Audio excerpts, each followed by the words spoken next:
Welcome to the Redvee TV preview show, supported by A-Star Recruitment for the 2019 season, as we look ahead to the round 18 clash against the Huddersfield Giants at the Totally Wicked Stadium, coming off the back of the Golden Point defeat this weekend at the London Broncos. For those fans who did go down there, I still think essentially they had a good weekend. Yeah, they probably did. Quite a few would won't remember partaken in some beverages, so yeah. I think they'll have enjoyed it. I mean, it's not an ideal result, is it? But we've built that buffer, as we said. We've talked about it, haven't we? Yeah. That's it. I think the main one that we had back on social media after the game was that Holbrook had rested too many players. Now, I completely disagree with that, and what I'm going to do is preparation. I have brought in that he made 6 changes after the Hull game for the Catalan game, which we then went on to win 50 points to 14. Now, he's made 5 changes for the London game compared to the weekend before at Wakefield, and we've lost the game. Now, you'll have to bear with me on this one. Between the Catalan and London games, don't you pull your face, I saw that, you ugly thing. Amor, Ashworth, Costello, Fage, Grace, Lees, Nakama, Paolo, Peru, Richardson, Swift and Wellesby all played in those 2 games where we'd made the changes. Yeah. 12 players. The 5 who played in the Catalan game were Batchelor, Bentley, Smith, Tyre and Walmsley, compared with Knowles, Percival, Roby, LMS and Thompson in the London game. So not a lot of difference. I'd say actually the London team has more experience than the Catalan team. So you can't have it both ways. I don't think it's the changes that were the issue. I think it was performance. It was performance. I'll go back to what I said after the game. We had the personnel to win that game. Yeah. We've proved that. And it was a couple of individual errors in attack and defence that influenced the results. And I'm not going to pick on one player for it, because I know we had comments saying that a certain player has cost us that game. I don't think so. I think the forwards probably weren't as pumped up as they have been this season. With possibly, I mean, Roby started off well. Thompson's first 20 minutes was good, and then his last stint was good. Matty Lees, especially in the last 20 minutes, looked like he wanted to end everybody. But we weren't pumped up there. The half-backs didn't click, and the backs didn't probably bring it away from our own line like we used to. It was a whole team thing. I think we switched off after about 10 or 12 minutes. We got that early lead and probably thought it was going to be easy. Yeah. But I seen comments saying, "Oh, I feel sorry for the fans who travelled down there," and I actually seen somebody reply saying, "Don't feel sorry for me. I enjoyed myself." Yeah. And do you know what? It was a good little ground. And was it too many changes? No. Was it a risk worth taking? Well, with the buffer we've got, yeah. And do you know what? If we get to a grand final or a Challenge Cup final, and we've got most of our players have played 3 or 4 games less over the course of the season than, say, the Warrington counterparts, and that freshness results in us winning a trophy, is anybody going to remember losing to London in a Golden Point game? No. And not only that, I mean, look at the start of last season. Our second defeat last season came in round 11 against Wakefield, where we lost narrowly over the... This time it's come round 17 against London. Now, I know London are bottom of the league and we're top, and we should be expected to win that game. But it's round 17. We've made a better start, and we've made more changes. It's what the fans wanted. Then all of a sudden, when you lose a game, people are getting hindsight's a wonderful thing. And the thing is, we've still got a 2-game buffer over Warrington. Yes, we've got to play them, so that could go either way. Yeah. But it's as if saying Warrington won't lose another game between now and round 29. But I'm sure they will. And do you know what? We go back to London the week before we play Halifax in the semi-final.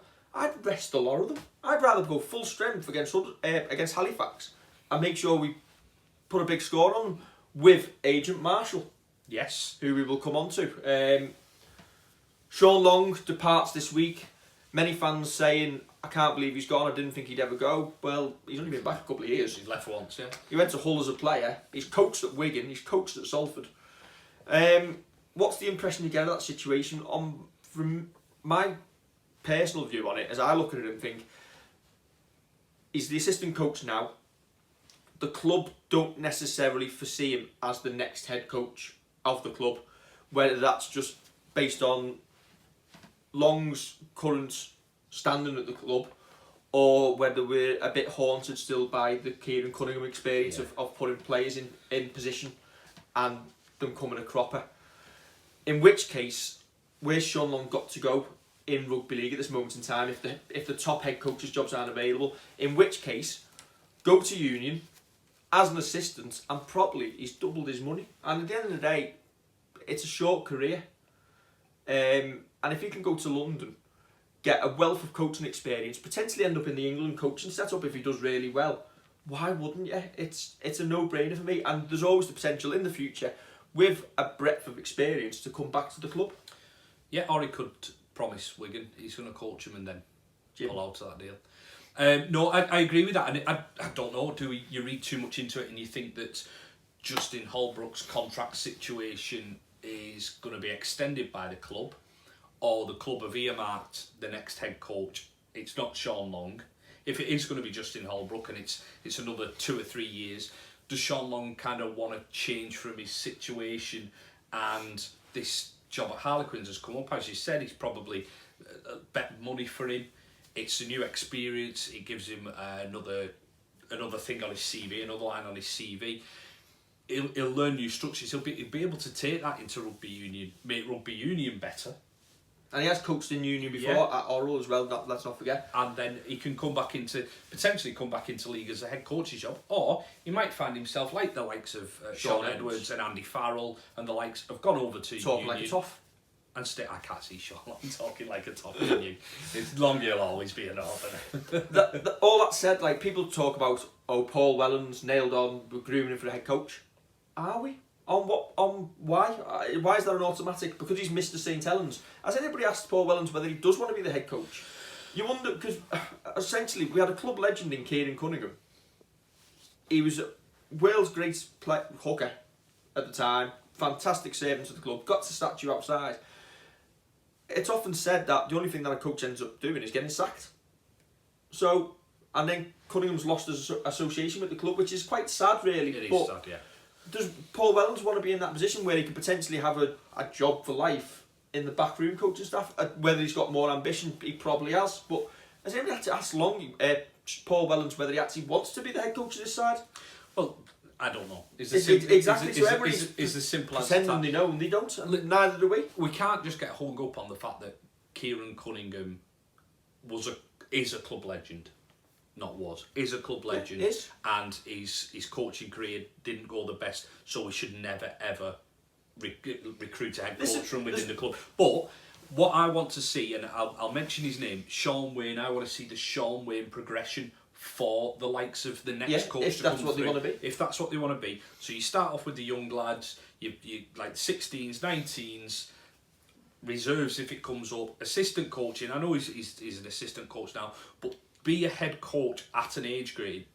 If he's got to move away from the club, I'd like to see any potential future head coach of St. Helens that is groomed from within potentially go over to the NRL for a year or two as an assistant, and learn from essentially the best over there. Yeah, I've no argument. Not that they can't learn from Justin as long as he's here with us. But Richard Marshall coming in, highly thought of from Halifax, did spend time with the Leeds Rhinos, and there was rumours that he was going to be named their head coach.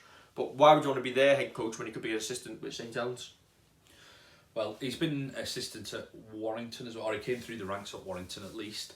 Done great things at Halifax. Introduced reserve grade, academy, 9 out of 13 I think of their side last season was academy brought through. So he's got pedigree, hasn't he? Yeah, and that fits in with what Saints do academy-wise. Part-time team, took him to a couple of top 4 finishes. Probably overperformed. Possibly so. But yeah, listen, it remains to be seen how he goes. Wish him all the best. Yeah, great little exclusive by Gareth Walker from the Mirror. Yeah. Obviously the Daily Mirror, really good for providing the rugby league news, unlike other newspapers which aren't bought. Mm-hmm.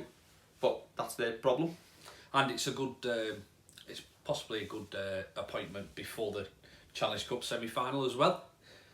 Agent Marshall can tell us everything we need to know in case we weren't confident of winning before. Hopefully we get the inside scoop. Yeah. Right, the team this week then. Okay. We've made changes. We have made changes. Too many. Has somebody been listening to us? Regan Grace played every minute of every game.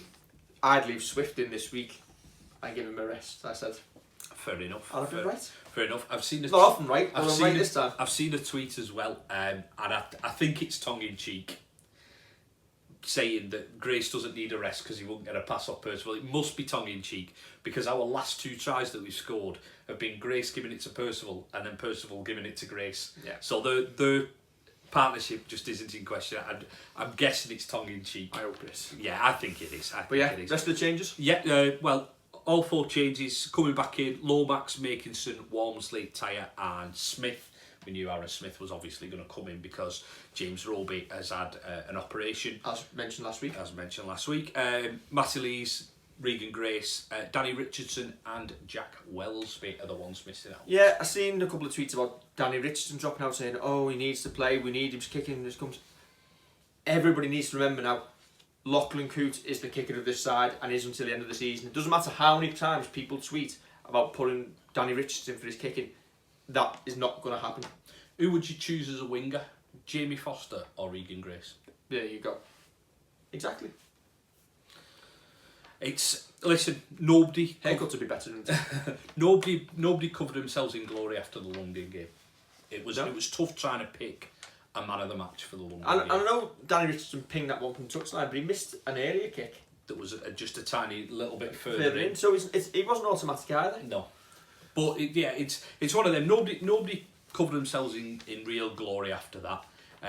You can understand Wellsby dropping out. And he'll come again. He will come again.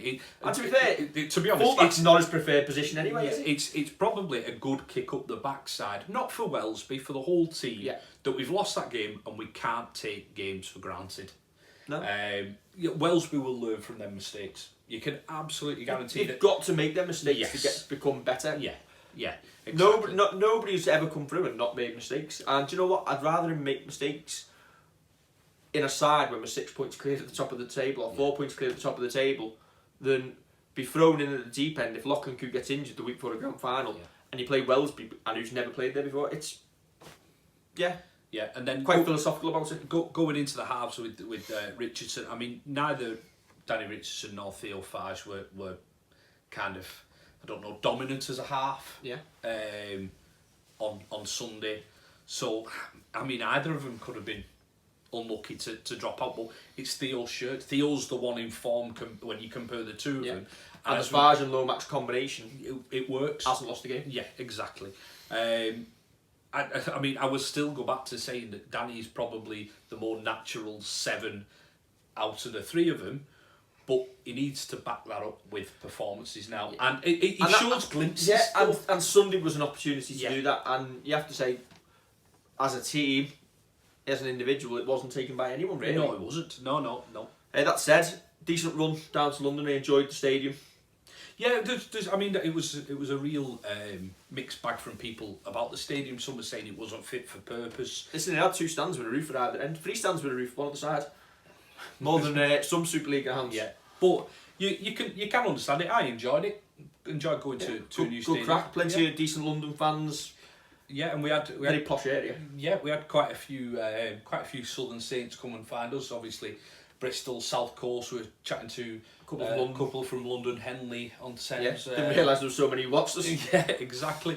They must be watching with subtitles on. Must be. Chatting to a whole host. Even like during the first half, I was chatting to a guy who wanted a selfie with you. Yeah, compiles odds though, and it's like it's brilliant just chatting to people and coming over and having they compile odds, whatever we predict. I'll probably swerve whatever he said, to be honest. But I appreciate everybody who does watch and comes over and has a chat. We enjoy it, meeting new fans. Thumbs up and a couple of thumbs down. We probably will do. John, a little random facts about today's game.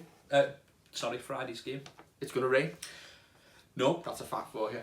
Alright, fair enough. No. Do you know it's the 5th Huddersfield game in a row that we'll have had Scott Miklauskas as referee? It's a conspiracy. It's literally the 5th one in a row that he's been picked for as our coach. And have we won as the coach? Pick him as a coach. As our ref, yeah, sorry. Don't tell anyone, Kev. Have we won the previous 4? let us know on Friday. Yeah, well, we won 166-4 with him in charge, and to be honest, if he didn't like a slow play of the ball, because it will be a slow thing, we could have put 120 on him. Let's hope for more of the same on Friday. I'm not looking forward to the weather. It hasn't stopped raining since It's not raining last week. now. It is. You just can't see properly. Oh, yeah. Right, don't forget to like, share and subscribe, and we will catch you on Friday night after Kev has been to the opticians.